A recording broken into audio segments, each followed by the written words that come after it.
are recording.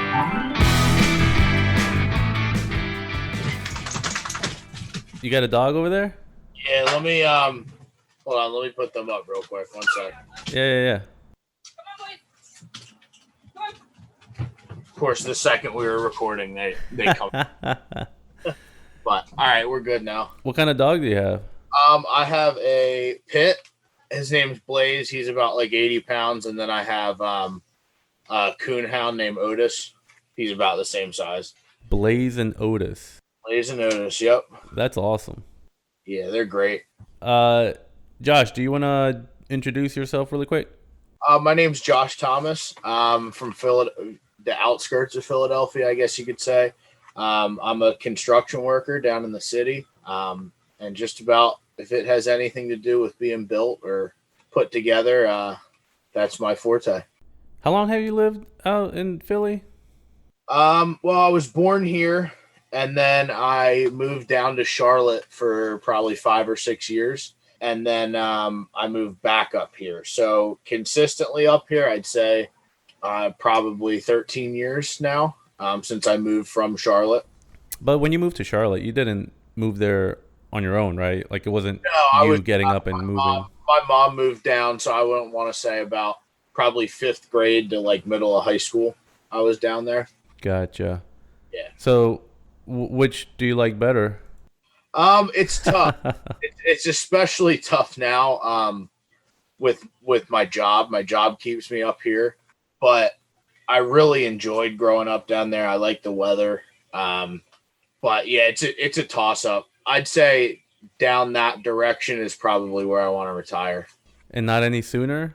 Um, if it all depends on how stuff goes. I mean, the tough thing is, with my main career right now, as a construction worker, I'm a sheet metal worker, so I'm in local union 19 up here in Philadelphia, and it's tough to, it would be a big pay cut to move anywhere, and Why? not Why is that?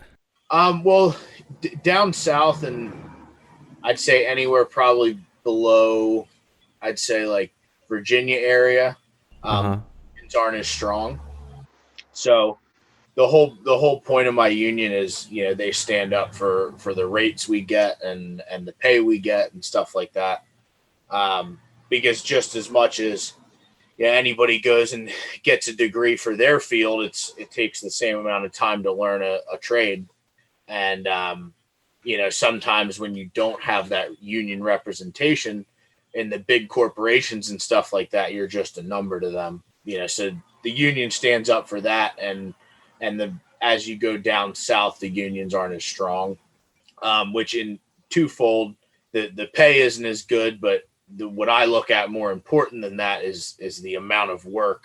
There isn't as much of it. So pay is a great thing, and the pay rate's awesome, but the thing that I see as a really important subject in the unions being there is there's more. How much work is there? It's just standing up, and the tough thing is sometimes the workers think that the union is against them because they're non-union, and that's just really not the case at all. The big thing that it stands for is that these owners, and I thought it was, oh well, the owners of the non-union companies are charging less, they can't afford to pay the union rates, and it's actually kind of amazing to see that those owners are still charging the exact same rates as the union companies, but they're just not paying their guys well. So to be clear, you are part of a union, Yep. obviously pro union. You see the benefits of the union. Are about, and I say the union, and I hate when I do that because every union's different, just like every company's different. I Right. speak for my experience in my union, and there's a lot of misconceptions out there, and it's trying to beat those misconceptions. The way I always say it is the guy who complains the most is probably the bigger part of the problem. So in that sense, when they get, a lot of union talk gets a bad rap for, oh, they don't work hard, they don't do this, they're lazy. and it's usually that one guy that's real lazy who speaks the loudest. It's not the guy who goes to work and works hard and is also a union member, because you have some guys in these companies that are working for $15 an hour and can't afford to make the move to go work anywhere else, and they're great workers, but because of bills and life, and they can't afford to make that move anywhere. And it's good to get those guys some representation that because they deserve to be paid well. They're good at what they do and stuff like that. So I've never been a part of a union. I've never been in that situation where I would or wouldn't, or I don't know. I've always seen it on the news. I've always seen it in documentaries, and there's a lot of mystery. I don't know if mystery is the right word, but a lot of people don't understand what a union is, and a lot of the times, from what I've seen, is people are afraid of them, especially business owners. And I've actually got a friend here in New York who deals with construction sales and stuff like that. And she told me that she hates working with anybody that's part of a union, right? And that unions are outdated and there's no need for unions anymore. What would you say to someone like that? And can you clarify exactly what the purpose and what a union does? Well, the toughest thing that I see in the whole talk about it is, I know, like in the trades, everybody who isn't union says the union, all that kind of thing. And the biggest way I put it into perspective when I'm talking to people about it is that, every union, just like every individual company, every union's different. At their core, their bylaws, I guess you would say, is they stand up for the rights of workers. They make sure that guys are paid what they are. Unions are responsible for a lot of things that every career and every job enjoys now, like the 40-hour work week, and overtime and weekends and stuff like that. Because back in the day, it was just the owners that profited, and guys worked and worked and worked and worked and didn't get breaks. And so at the core of all these unions is that they're standing up for the rights of the workers. But as I explained it to everybody, is that, every union can be different. So my insight is only on my union, which I've had nothing but positives with my union. It's the closest thing to family without actually being family that I've had. I know that guys, even outside of work, my agents and representation down the hall, those guys will show up and help me. If I'm in a jam, hey, flat tire, hey, whatever it is, I know that there'd be guys there who would help me out, because it's really looked at as a brotherhood, or, everybody says like a brotherhood or a sisterhood, depending on the union and the membership of the union. Sometimes you have a guy where, maybe the business is in discussions or talks or in a situation with the union, and the employer might tell their employees not to talk to the union. Legally, technically, they can't do that. But, and so sometimes from the employer is that bad mentality is put, on unions from their employer, which, it's always tough to talk people into not making money. Right. Like, hey, I know you're making good profits, but give up a little bit. And they're going to be like, no. Exactly. It's kind of like from the owner, and he acts like he's about to be out on the street because he's about to give up these profits, when in reality, he's giving up his, third vacation home. Well, it's crazy that, like, it's 2020 and people are thinking, okay, stuff like that just doesn't exist anymore, right? We don't need protection for employees. We don't need all these laws. We don't need anything, because it's 2020. It's common sense. And if anybody gets screwed over, they'll just post it online and it'll be okay and all this other things. But you're right. If some guy is working a $12 an hour job because he has to, because his life depends on it, because of whatever bills and whatever situation he might have gotten into, he's not going to threaten the people that are paying him, right? He's kind of probably going to go with it and just do what he needs to do to continue to get paid at $12. It's the safe route. He knows, like, even though life kind of sucks at where he's at least it's staying level. He's making that money, and the tough thing is I had this discussion with a lot of people I know up here, and I'm friends with a lot of guys who are small business owners, and me and my buddy used to butt heads on it, the whole union thing, a lot. And he was like, well, why do you need to do this? Why? Of course I'd pay somebody if they're worth it and they work well. Of course I'd pay them that. And I said, that's you. You recognize that because you started the business out, but you have a lot of these businesses where either the owner is very far from, actively doing the manual labor of it. They bid it just by the numbers, and, I could teach anybody to come in and bid jobs, or, I make furniture on the side, so I could teach anybody to come in and bid a table. Hey, here are your prices for raw materials. It takes this many, and there's formulas for how long stuff takes and stuff like that. So in some situations, you have people in the office in charge of people doing the manual labor, and the people in the office have never, stepped foot on a job site or in whatever trade it is. Right. People that are specialized to come in and say, all right, how can we cut costs? Right. How can we keep labor prices down? How can we maximize profits? And completely forget about the fact that there are people who still need to feed their families off of the business as well, right? That are Yep. actually doing the manual work of it. That, and the tough thing is too, is the way they see it. You come in, throw the job up, get it done, you're in and out. You paid four guys $12 an hour. Even if you have to come back three separate times and redo the job again, because the guys don't get paid that much.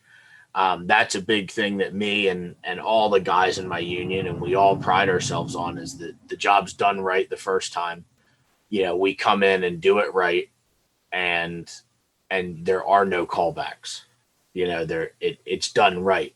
I'm specifically in ductwork and HVAC, not as much on the service side, but the installation on large commercial jobs for ductwork, and we do it the right way, the right time, and they're, like I said, that's a big thing, is the no callbacks. Right. No, that's a very good point. It in the long run, it's probably cheaper to get it done right the first time and pay a little bit extra Yep. than to pay someone very little and have to get it fixed multiple times. And from the tough thing nowadays is insurance has changed stuff so much. The owners look at, what if you don't hang this piece of ductwork right, and it's over, I don't know, the dining room in a Chick-fil-A, and that piece of ductwork falls on somebody. Well, because nowadays insurance is such a big thing, and a lot of these owners, oh, insurance has got it. You know what I mean? And But then the insurance company could deny it, right? If it wasn't installed right. but a lot of these guys are willing to take that risk because they're Mm, such a profit. You know, right.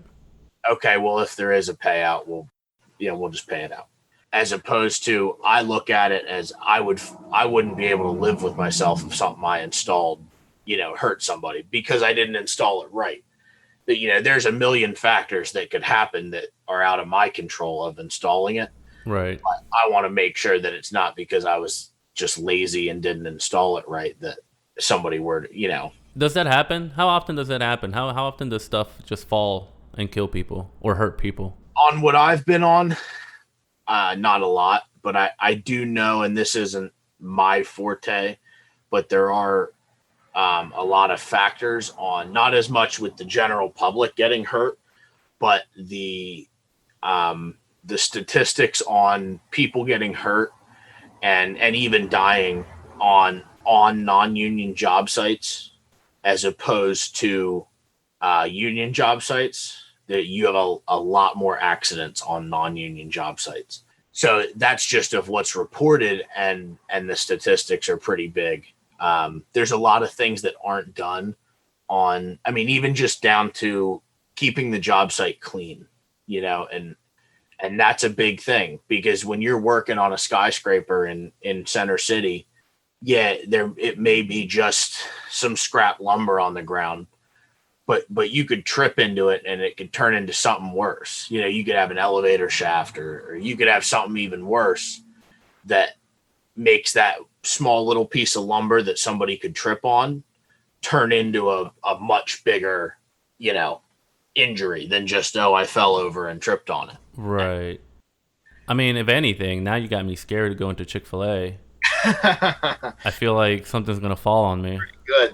They take pride. A lot of the jobs I've been on with Chick-fil-A, they take pride in, they want it done their way. They have, at least a couple I've worked on, they have their own inspectors that come in, and so they know that. A cool fun fact about Chick-fil-A too is, as far as I know, all the projects I've been on is Chick-fil-A is 100% self-funded. So where most companies go, hey, we're going to open up this location here, they go to First Trust Bank or PNC or any of these different banks and get funding, you know, to start up that construction project. Mm-hmm. Chick-fil-A is actually, all the jobs I've been on, they're 100% self-funded, like cash out of their bank, uh, which is pretty impressive in today's day and age of just about everything's done on credit. You know what? I think I'm gonna go buy some Chick-fil-A tomorrow. I love Chick-fil-A. It's so good. Yep. It's What do you get at Chick-fil-A? I think my go-to is probably their grilled nuggets or their regular nuggets. Yeah, I've heard a lot of people raving about their nuggets lately. Like in the last year, I've Well, heard more people talk about their nuggets than anything else. so you know it was funny. It was probably, I don't know, probably 4 months ago. I went with a buddy of mine and we were both really hungry. You know, just kind of one of those like pig out days. You didn't care. Gonna go, you know, get a bunch of food. And we pulled up in the drive-through line, and I asked the Chick-fil-A person, you know, can I have, you know, whatever your biggest size, you know, count for nuggets, you know, whichever that is, I'll take that. Thinking it was like maybe a 12 count. You know what I mean? Something decent size, but nothing crazy. Right. Apparently, they have a 30 count nugget of of Chick-fil-A nuggets, which are, you know, as you and I know, a whole different level from like McDonald's nuggets. And it was just kind of funny I was like, whoa, that's something you don't see. Because How many that, did you eat? probably most of them, I think. I think I ate all of them. You know, when I'm in those moods, I can put back a lot of food. Oh man, that sounds amazing. Well, I remember, I think one of the last nights we were hanging out, um, who was it? One of the guys went and got like the 40 taco box from Taco Bell. Ah, dude, Taco Bell is also so good. Damn. All Yeah. of these like fast food joints that are slowly killing us, and here we are thinking about crushing all of this food. Yep. Shame on us, but it's so good. Um, I think it's because it's Sunday. I don't know about where you are, but it's all like rainy and gloomy here, and yeah, it was snowing earlier. it's a stay inside and eat food kind of day. Oh, without a doubt. Yeah, if Chick-fil-A was open, I'd totally be ordering right now. Yep. That seems to be always, you know, when I seem to like want it is on Sunday when they're closed. Dude, I'm the same way. I'll wake up on a Sunday and be like, man, you know what? Today's like a Chick-fil-A kind of day. And then I curse the gods for making it Sunday. Um, you had mentioned that you own your own little side business. I do. So it's called Willard Designs. I do custom furniture, really any custom woodworking. But the biggest thing that's taken off for me is the furniture. So farmhouse tables and benches and all those kind of things. How long does it take you to make a good solid table? So I'd say the last one. See, I think the last table I finished was just. And do you go out in the woods and like cut down trees for your lumber? No, not too much. Now for some of the stuff I do, I have like a selection of, you know, it's not milled lumber, you know, just like somebody cut up a log. Ah, Smaller stuff I do, not table wise, or furniture wise is like I do cutting boards and like the wine bottle stoppers and bottle openers. And for that stuff, I actually have used in the past a couple pieces. Like, I have this one kind of wood that some people think is really ugly, and I like it. It's especially hard, but it's called Osage orange. Um, it's funny. My buddy's a big tree guy. He went to school for it, and he knows all the species and all that stuff. And Osage orange is really hard. It's a tough wood, but he thinks it's absolutely ugly, and for some reason, I love it. But for example, I have a couple right across the street in the woods across the street from my house. There's a couple trees of Osage orange, and it's funny because I'll go and just grab them over there for the small stuff. But for anything big, anything where I have to do like distinct cuts and stuff like that, I purchase all my lumber. I'm that crazy guy that's in the lumber aisle of whatever local store and like making sure every board's straight. And So from getting the wood into your workshop and having a finished product, how many hours would you say? I'd say if I could do it, if I was doing it full time, I'd probably be at maybe 15 to 16 hours total. Okay. What changes a lot of stuff is there's times where like I go out and put a coat of stain on it. That doesn't take that long, but I want to let it dry. Same with like the coats of poly and paint. And Right. but I would say like my actual working time on it, probably around between 10 to 16 hours per table. That's a long time. Yeah, it takes a little bit. And there's also too, because I do all custom sizes. So I roughly base, when I give somebody a price, I base it off of, well, this table was around that size, and I base my pricing that way. But, each cut is different on different tables. So maybe I have somebody come to me and say, hey, I already have all the chairs, my chairs are this height. Can you make a table for it? And that's awesome, but every piece is cut differently because of the different angles and heights and all that type of stuff. How much customization do you give customers? That's actually, it's funny, as I've matured in this process and the furniture process. I've always done carpentry and stuff like that, but honing it into the furniture thing, I used to give people every option in the world. I learned that sometimes that's become more of a headache. There's a lot of customization options. Like I'll make custom stains for people. I always try, and I never just go somewhere and buy a stain and use that color necessarily, unless people specifically want that one. But if they just give me a general shade they want, I always try and edit the stain just a little bit. How do you do that? I use a mixture of different stains. Sometimes I water it down a little bit. Sometimes I'll add a couple different stain colors. But that way, when I give somebody a table where I made them a custom stain for it, it's either custom to my company, Willard Designs. It's a formula I use of mixing it up. Or for certain people, that's a one of a kind for them. I made it up, and it's kind of a cool selling point. Hey, nobody's going to have this same tape, this same color as you. It's a unique piece. Unless they happen to get the same mixture. I always add a little bit of this and a little bit of that, and it makes it all the more custom to them. And, nobody else is going to end up with that. That's really dope. It's kind of one thing. It's a big selling point I always have because, like I said, it makes their piece just that much more special. Is there a website, or how can people kind of get in contact with you? I'm still working on building the website, but currently I have both on Facebook and Instagram. So that's just at Willard Designs.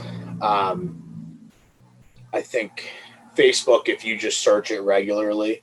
Willard Designs. Yep. And then for Instagram, I believe there's an underscore.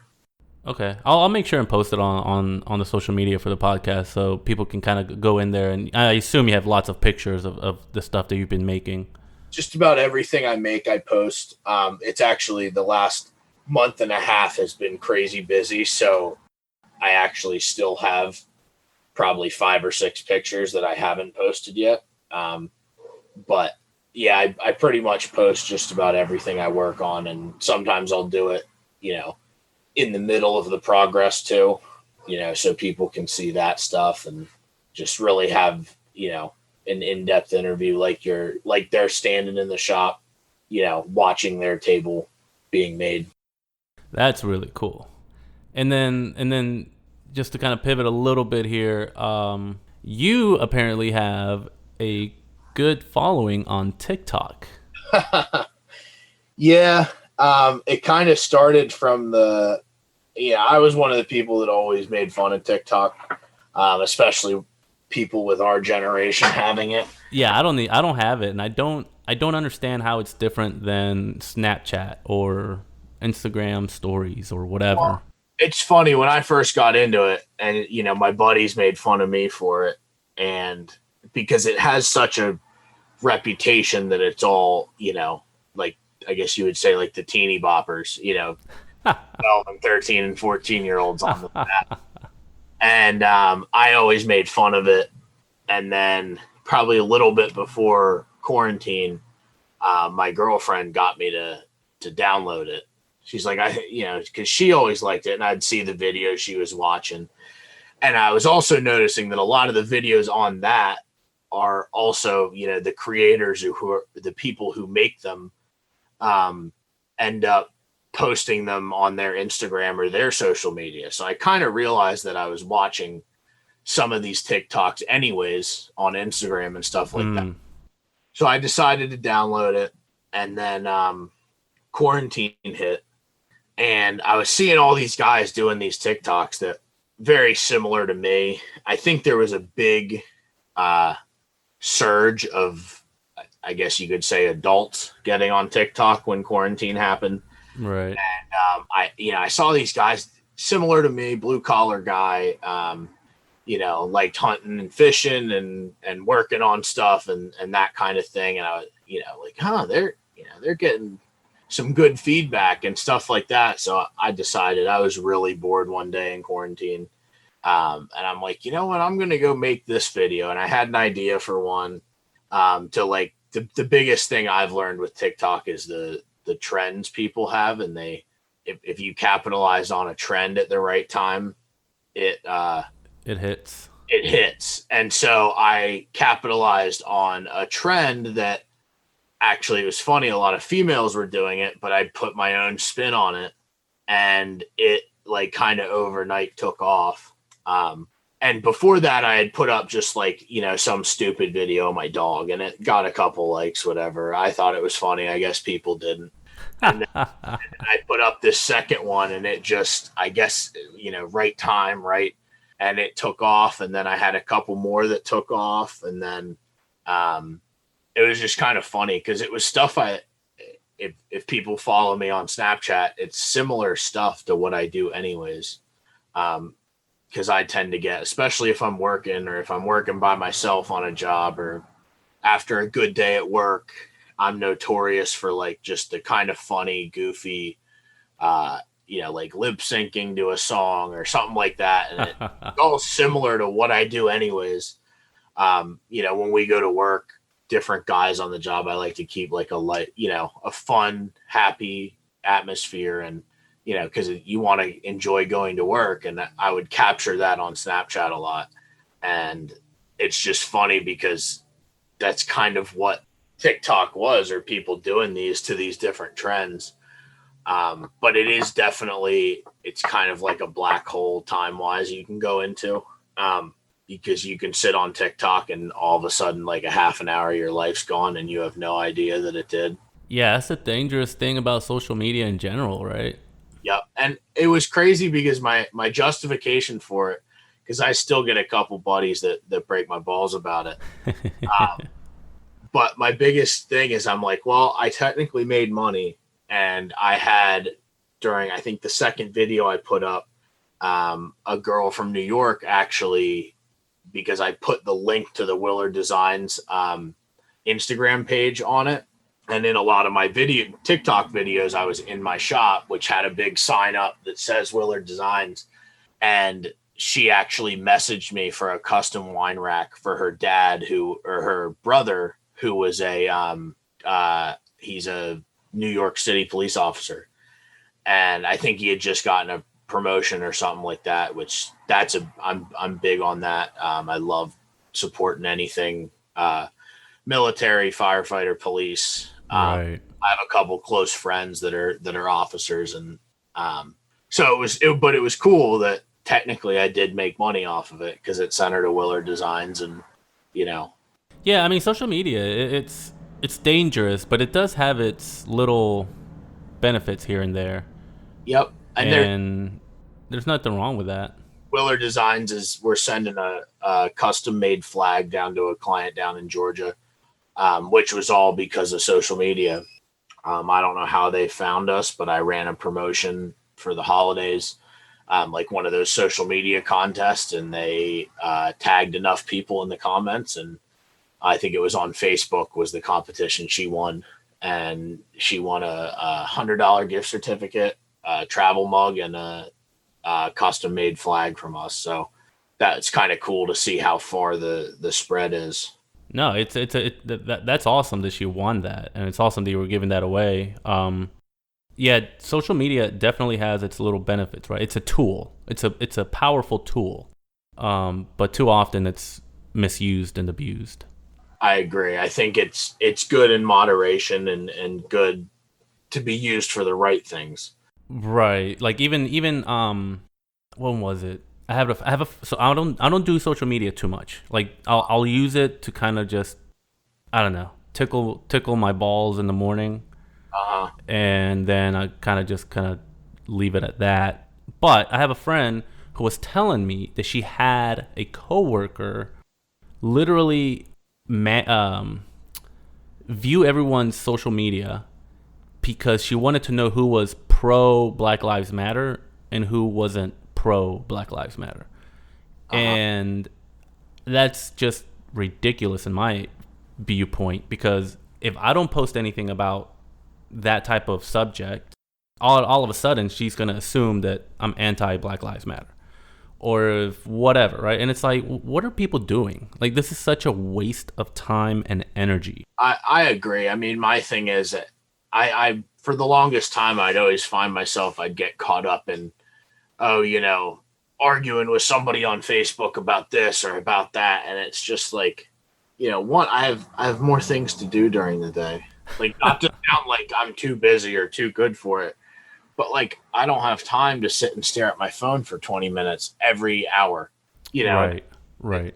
you're looking at time wise, that's almost half of every hour.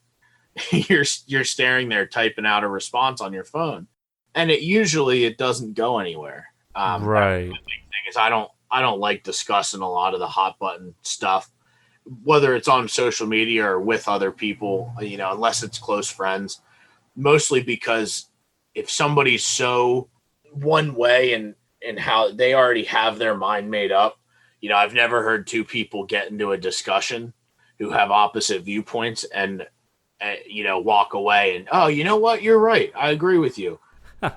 Usually it's if somebody's already made up their mind on how they feel, people aren't changing how they look at it. Yeah, I do think it's healthy for individuals to get together and have a discussion, I agree. because there are a lot of things that you don't think about, right? And through this podcast, I've learned a million different angles on a million different topics, and it's like, I never thought about that. But now moving forward, when I do make decisions or viewpoints or whatever, I have more information to kind of walk away and make a decision on. But being on social media and saying, oh, blue lives matter, no, black lives matter, no, this lives matter, no, all lives matter. It's like, all right, guys, relax. Exactly. You're not really doing anything. I agree on that standpoint. I think that the other thing too is, people want to discuss these things and post about these things on social media and through text on social media, and stuff can come off opposite of how they mean it. Right. I always refer. I don't know if you've seen the skit, the Key and Peele skit, where they're from two different standpoints. I can never. I don't know whose name is who between the two. But the one, they're going back and forth, and the guy's like, the one attitude of the guy is very easygoing and this and that, and then the other attitude of the guy is he's angry. And the one guy texts him, they're like, "Where do you want to go for dinner?" And the guy's like, "Oh, whatever. It's up to you." And the guy's like, "It's up to me." And like, he's taking it all personal. And the other guy is just being like easygoing. And, the one guy thinks he's being nice, and I forget what they say, but the guy's like, "Yeah, it's, you're ridiculous, but like in a good way." And the guy's like, "I'm ridiculous." And so the one guy's all mad, and the other guy thinks nothing happened. And, that's a big thing, I think, for the whole, I think in-person conversation is a lot better for that stuff. Oh, yeah. Because you can actually, read people's facial expressions and stuff like that, as opposed to reading a paragraph. Yeah, it feels like a lot of the times that those discussions that are happening online, it's literally just for them to get attention. Like, look at me, I'm pro whatever, or I'm anti whatever. It's like, okay, good for you. Like, why should we all care? Like, and it's one of those things, people think it's like, well, I'm validated by all these people on the internet, and it's like, well, there's probably a whole other half of the internet that doesn't validate you. So really, how important is it? Yeah, people seek validation. Well, it's like with the TikTok thing. I thought it was cool. Oh, I have 11,000 followers, which like is nothing in the social media world. Right. 4.2 billion people on, whatever it is, or, just all these different numbers. And it's like, but people think like, oh, well, 2,000 people agreed with me on this because they liked it. And it's like, well, that's a drop in the bucket. Yeah, that is exactly what it is. Josh, thank you so much for making the time. No problem. Thank you. To come on. I really enjoyed it. It was a fun experience. Yeah, man. We'll definitely have to do this again. This whole podcast thing has been really interesting. Just because I like I mentioned earlier, is I'm learning new things and seeing things from a different angle.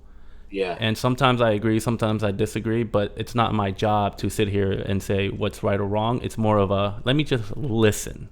Yeah. And learn. And I think that's a good thing. I think we the universe needs a lot more of that. Yeah, we do. Just getting every single side of everything, and because really there is no right answer to anything. not to be, vague and out there, but hey, at the end of the day, we're all gonna die. So. Exactly. We're not making it out of this thing alive. So no, we are not. All right, Josh. Thank you so much, man. No problem. Have a good one.